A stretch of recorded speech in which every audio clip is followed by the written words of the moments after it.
Hi everyone! Welcome to my channel! Welcome back! Kamusta kayong lahat? And yes, you heard it right. For today's makeup tutorial, we are going to tap into the everyday makeup look. And yes, but I want to make sure that this makeup look can also be used if you're going to an event, to your office, if you're going to report to your office, or probably you'll just be, hanging out with friends and you still want to look put together. But of course, I also want to make sure that this is just an easy makeup tutorial because it's for everyday makeup look, and then also it can be done within 30 minutes.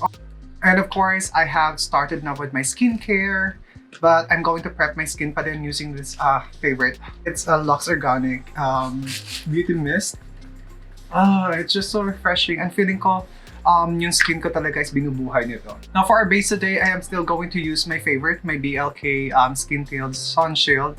Guys, it's really important to, since this is an everyday makeup tutorial and I know that you're going to wear it every day. Yeah, like every day. So want to make sure that your skin is protected as well. So this has SPF 30 to protect your skin from UV rays. I love to use this one. Yeah, I use this one every day actually. And then also guys, this has coverage na din. So maganda siya gamitin. We'll apply this one lang using my fingers.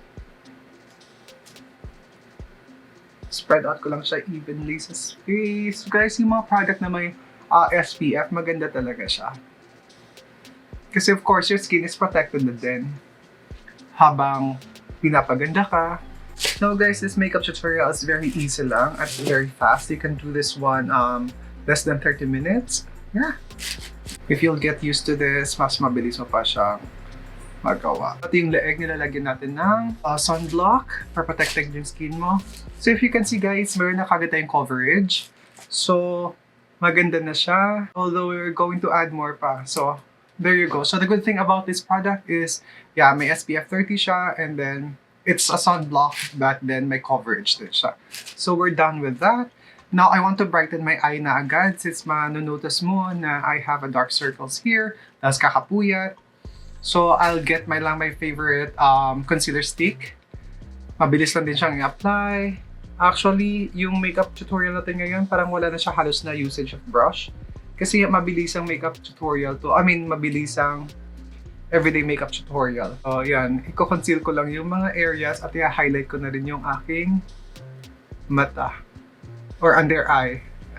So, itatap ko lang siya sa fingers para mas buhay tayo tignan. Na immediately, guys, makikita niyo na kagad na yung nag-brighten yung niyo. Brighten na agad yung under eye area niyo. So, tap mo lang siya ng fingers.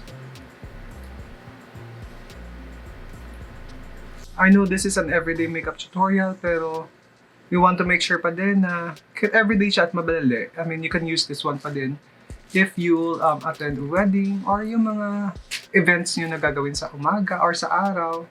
So this is quick fix lang guys. Lagyan ko na rin yung chin ko para ma-highlight na rin siya.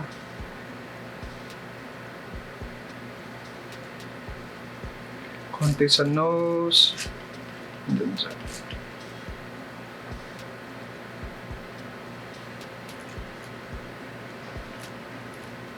Conceal ko na rin yung under eye ko, yung aking lids para mas mabuhay pa siya. So maganda tong concealer na to guys, all around to. So if you notice na wala na yung redness sa mukha ko, na-cover na siya. Although not that much of a coverage, but at least natanggal na yung ibang blemishes. Now that we're done with that, I am going to use this cream blush. Tap ko lang siya sa back ng hands ko. So I like to use this one kasi magbi-melt talaga sa skin mo. Since it's daytime, it looks natural. At saka may inner glow yung skin mo. Glow from within. So smile lang ako. Lagay ko siya.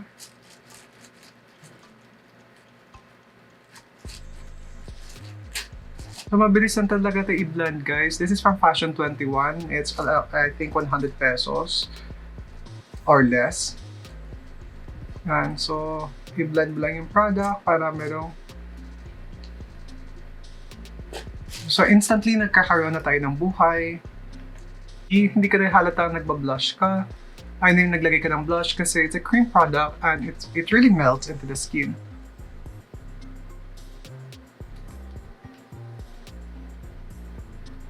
So it's a glow from within. Now that I have that one, I am going to use now my Maybelline face powder. It's matte Poreless and I am in the shade 220. It's from Fit Me actually, in their Fit Me collection. So I'm going to use this one to add more coverage sa face ko and to set na rin yung aking cream products. Yeah. So this one is really nice kasi nakakatanggal na rin siya, nakaka-hide din siya ng pores and to help na rin to mattify your skin. Especially kang oily ka.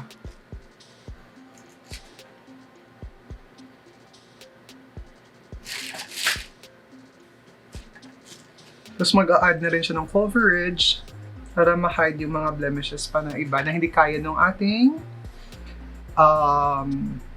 shield na ng ating sunblock kanina. So, lagay ko na rin siya sa neck. So, mas even out yung skin tone natin. But it feels like hindi siya too much. Then later on, we're going to set it pa rin with our setting spray para mas mag-melt pa siya into the skin at mag-last siya all day. Dagdagan ko lang yung sa under eye area para mag-brighten pa talaga siya. So with the combination of the two products ng ating skincare na sunblock and then with this one, mas may coverage na yung mukha natin. Now let's go to our eyebrows. So very simple lang ang gagawin natin sa eyebrows today since hindi naman to parang everyday makeup lang. Now I'm going to use this Browmade Pencil. Brush ko lang up lahat ng aking eyebrows. And then we're just going to fill in the spars or yung mga gapping areas. So like here, ang dami kong gap. Kung makita nyo, may mawalang buhok. And then we're just going to fill it in. Maganda tong product na to kasi mabilis siya mag-glide, guys.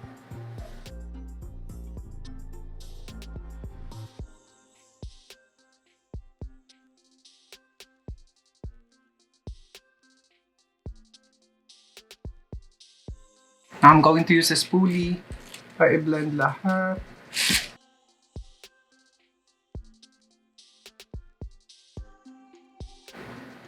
See, mas shape na siya, but it's not exaggerated. Tignan mo to, tas versus this. Feeling ko pa siya ng add pa ako ng stroke. See, nakita yung definition. Now that I'm happy with that na, I'm going to set that one naman. Ng Browmade pa din. They have this brow gel. So, kunin ko lang yung brow gel, konti lang. This will help the hair strokes na nakaset siya pataas the whole day. So, brush ko lang siya pataas.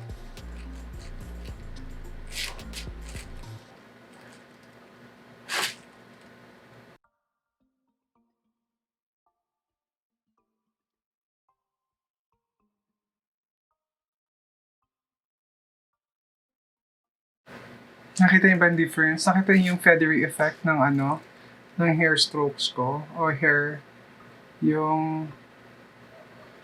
ang ganda ng product na to, honestly guys. Ayan. So I'm okay na with that So I'll do the other one na rin. Now guys, I'm happy na with my eyebrows. Full na siya pero hindi masyadong maarte.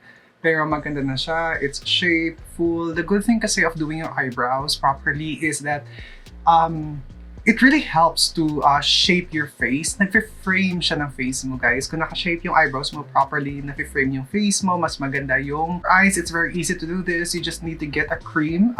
You just need to get a cream eyeshadow. So, kakamayin lang natin lahat ngayon, guys. So, cream eyeshadow. Kunin mo lang siya. Here, I have parang purplish undertone. So, kunin ko lang siya, yung product, using my fingers. Tapos, apply ko lang siya diretso. So, mabilis lang talaga. So, apply mo muna siya sa base or sa buong eyelids mo. Ganyan. Pack mo muna siya. Yan. Pack mo siya sa eyelid. Pagkatapos ko siya mapack sa eyelids, yung sobra spread ko sa taas. Sa brow bone. Yan. May kulay pa din. Ayan, kung nakikita nyo guys, may kulay na yung mata natin. I'll add more.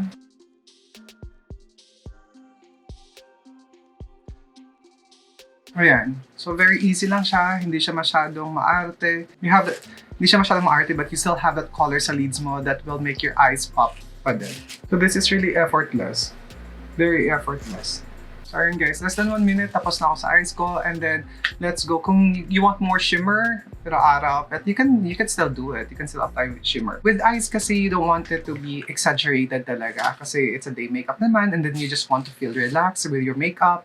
So, we'll curl muna. So, with that, i-tight line natin yung mata natin with a brown. Kasi mas maganda pa rin, nagpa-pop pa rin yung eyes nyo, guys. So, since, baka ayaw nyo ng black eyeliner kasi it's too much, you feel like it's too much, use a brown eyeliner instead. Para you still have that definition, pero hindi siya ganun ka in your face, yung color. So, magta-tight line lang ako using the brown. Kasi it's up to you kung gusto yung lagyan sa baba, pero ako gusto ko lagyan sa baba. Para pa rin may definition pa rin ako. Kasi brown naman siya, so hindi siya masyadong in your face or mas forgiving yung color. So, ayan. Tapos, lagyan ko rin ng konti itong lid ko dito sa baba. Itong area na to. Ito lang, hindi ko siya iakyat dito. Dito, very close to the lash line. Lagyan ko lang siya ng konti para yung mata ko medyo mas buka pa siya. Very konti lang. Kita niyo ba yung difference ng eyes ko? But it's not too much.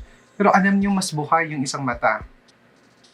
Now we are going to curl our eyelashes naman. Honestly, sobrang nipis ng eyelashes ko at saka ang hirap yung i-curl. But I'll try my best since hindi tayo magsusuot ng what do you call this? Ng eyelashes. Now, I'm going to apply mascara na sa lashes natin. Very lightly lang. Guys, ang nipis talaga ng lashes ko. I don't know.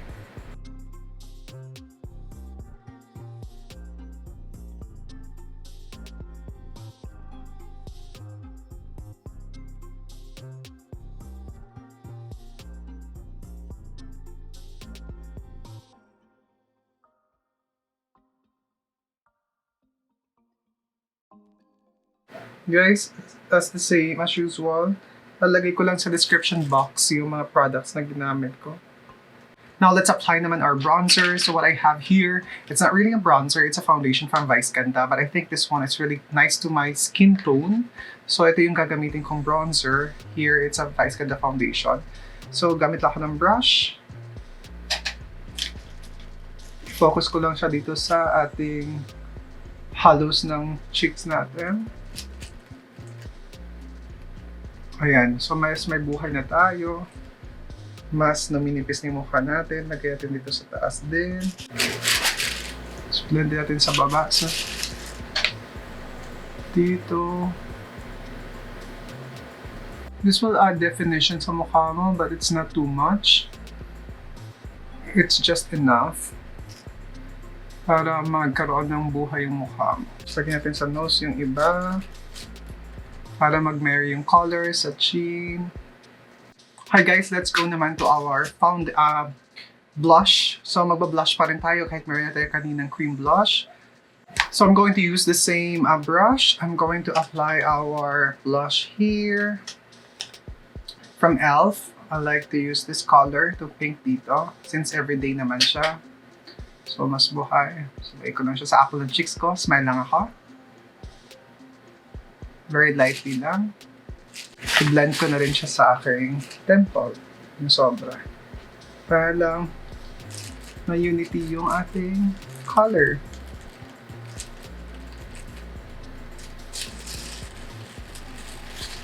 Lagay ko rin siya sa nose, yung sobrang products.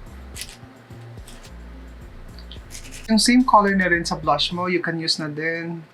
Para i-set lang natin ng konti yung ating eyeshadow na cream kanina. So, mas maganda siya kung same blush yung same color yung isi-set mo kasi mas ma-unity yung face natin. Yung color, maganda yung color story. What I like to do after putting on the blush, I like to go back with my powder.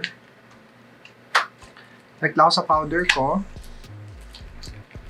Tapos, yung powder ko, gusto ko lang lagyan to dito para ma-accentuate or mas ma-highlight pa yung cheekbones ko. Tapos, lagyan ko yung powder yung baba. So, with that kasi, see, mas ma-highlight mo pa yung cheekbones mo. Not really that exaggerated, pero, diba? Anything that can add more definition, mas maganda. So, I'll go here again. Now, let's go to our lipsticks. Of course, we're going to use, well, today I'm going to use lang a nude lipstick para mas pang everyday talaga siya. So, just get your nude lipstick. I'll use this one. Make sure na hydrate niyo. Make sure na hydrate niyo yung lips niyo para hindi magiging ano yung lips. Para maganda pa rin yung kalabasan. Or, para hindi siya chappy or may mga cracks or dry. Before niyo ilagay yung ano.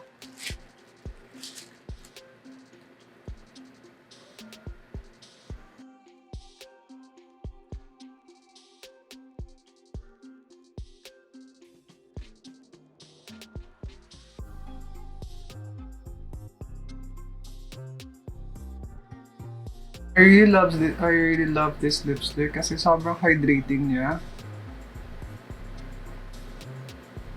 Tapos at the same time, maganda yung color. Well, actually with this look guys, with this finish, okay na ako. You're good to go na. But iset muna natin siya, of course, ng Luxe Organic. Ang setting spray natin para mag-last longer pa siya at mag-melt yung product sa skin natin. Just I'll let it dry lang. I mean, you're okay na with this but if you want more glow, like for example, pupunta kayo sa kasal, amp up pa yung makeup nyo, you can add highlighter. Today, but it is natural highlighter pa din. I'm going to use this one. This is from Arden. Konting glow lang. Yun lang. Not too much though. Or minus this highlighter, pwede na siyang pang office actually. Now, it's up to you na rin kung nalagyan mo ng topper, yung lips mo ng konting glow pa. So it really depends on where you're going for the day. But yeah, ito. If you're going to put a darker lipstick, mas maganda sa pang office. Like for example, a darker nude lipstick, darker brown than this. Darker than this lipstick, mas maganda na siya. So, I'll just fix my hair.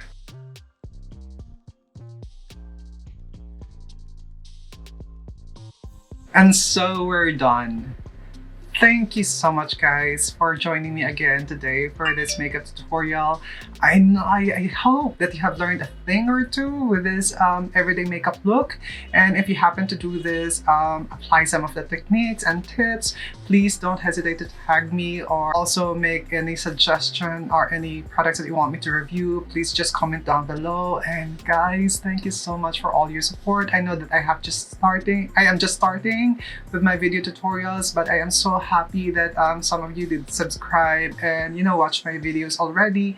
And for those of you who haven't subscribed and watched yet, please do so. And yeah, and I hope to see you soon again.